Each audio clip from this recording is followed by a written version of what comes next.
Howdy folks, how you all doing? Crossdust6 here. Hope you're all having a wonderful, wonderful day. How are you? How the diddly devil are you?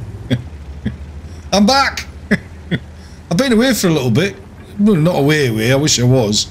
But I've just kind of not put any videos out for a wee while. Just purely and simply just because I didn't want to just put crap videos out, you know what I mean? I mean, you watch a load of mundane pish on a day-to-day basis, and I didn't really want to add to it. But if you like the video, hit that like and subscribe. Helps me grow the channel. Anyway, I'm back. We're in the Super Conqueror on Malinovka. You know, I remember grinding this tank out and really just thinking to myself, you know, oh, well, I suppose I better grind something. And I'm really pleased I did grind the Super Conqueror out, because it is a fabulous, fabulous tank. British tier 10 heavy, if you didn't already know that, and I'm sure you did. But no, it's a really decent tank actually. I've had more better games in this than I have bad. You know, some of them tanks that you get that you just think, oh, I'm really gagging to get to the tier 10 version of this tank, and when I get there it's going to be fabulous, it's going to be great. And you do all that grinding and you eventually finally get there, and then you start taking it out and you just find that it's just the biggest pile of garbage that you've ever played. Well, you know, that's just showing that I've got a few games under my belt now, you know what I mean? So that mist has disappeared. And now it's a red mist that's appeared on most sessions that I play on welder tanks. Because the game can get frustrating, can't it? I mean, let's be honest about it. The game can get very, very frustrating, and me myself and I, the amount of expletives I've used to describe this game, and it does get irritating and annoying from time to time with the RNG and all that kind of garbage. But we're not here for that today, are we? We're just here to watch the gameplay and for me to just bamboozle you with my rapier-like wit. So I'm not going to go into all the stats and that on this tank because it's been done a million times by loads of people, and I just can't be bothered with all that garbage. All you want to know is it a decent tank, and can you blow shit up with it? And the answer to all of them two questions are yes, you can. You just got to play it, you know, hold down, because the armour is in the turret effectively, and that's basically what it's all about with this tank, the turret and the gun. And it does both equally as well. So would I recommend getting this tank? Yeah, absolutely, give it a bash if you're into heavies that have got a good bit of frontal armour on the turret, as long as you hold down, as I say, and you'll have fun in this tank.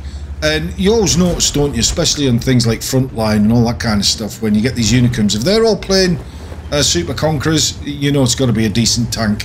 I mean, I know that the Unicums can make, you know, the Nashorn good, but unfortunately I'm not that good. I'm just a regular player and have the biggest majority of my crap games and a very small tiny proportion of good games which don't make up for the bad games wargaming.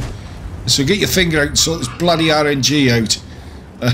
It's a pain in the arse, isn't it? It really is, that RNG.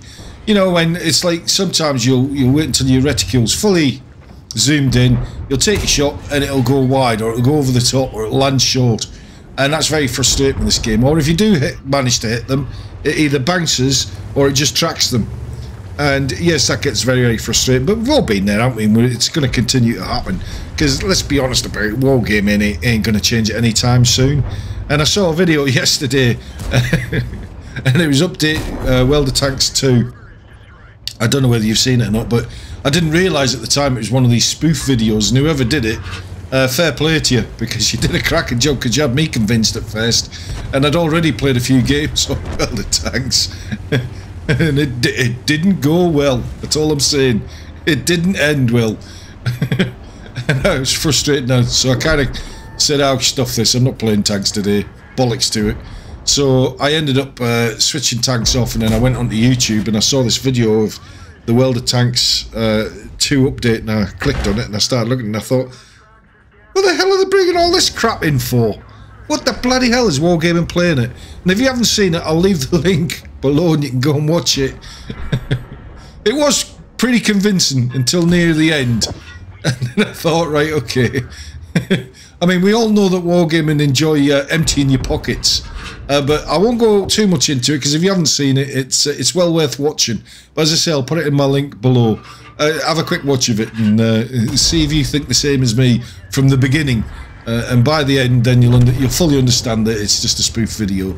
But anyway, we're just pushing forward. We're doing all right. We're going to win this one. You can tell that straight from the outset. It's funny though, isn't it? You know, your first couple of shots, you can always tell whether you're going to win a game or not, or whether you're going to do well. And usually within the first 2 to 3 minutes for me, I can usually tell where the game's going, whether it's going down the tubes, or whether we're going to do okay and we're going to end up winning this one. And all this randomness that you know, a lot of people say, oh, well, it's a random game, it's all skill based and all this kind of garbage. It's not. It's whether the algorithm allows you to do well for yourself or not. That's basically what it is. Yes, a little bit of skill comes into it, like side scraping and all that kind of stuff.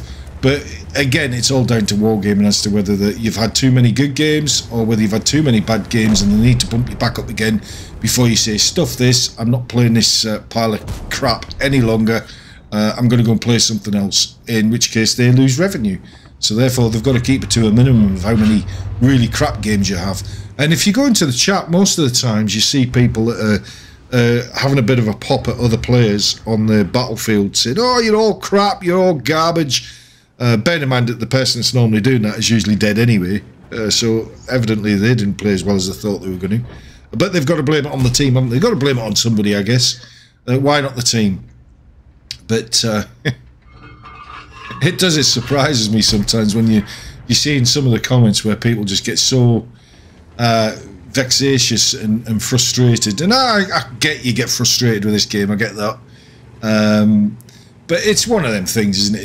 It's one of these games that they've got to keep the interest going. So if they give you a really decent game, then you're going to think, oh yes, I am a tanking god. I'm great at this game. I've finally learned how to play this game properly. Nobody can beat me. Look at me. Look at me. And then when you find your next game is absolute crap and you haven't played any different from how you usually play. But there are, I would say, probably tanks in this game that are staples. And what do I mean by that? Well, staples for me is tanks that you generally tend to do okay in. Most of the time, not all the time, you still have your garbage games, of course you do. But most of the time you generally hit your shots on target, you'll do a bit of damage and you'll come at the end of the game and you'll think, yeah, I did alright that game, that wasn't too bad, that was okay. And then you obviously go into the next game, trying to play the same tactics, and generally 10 times out of 10, you get absolutely mullered. So, on to the post-game stats. Let's see how we did. Not too bad. 70,000 credits, although I think we made a loss.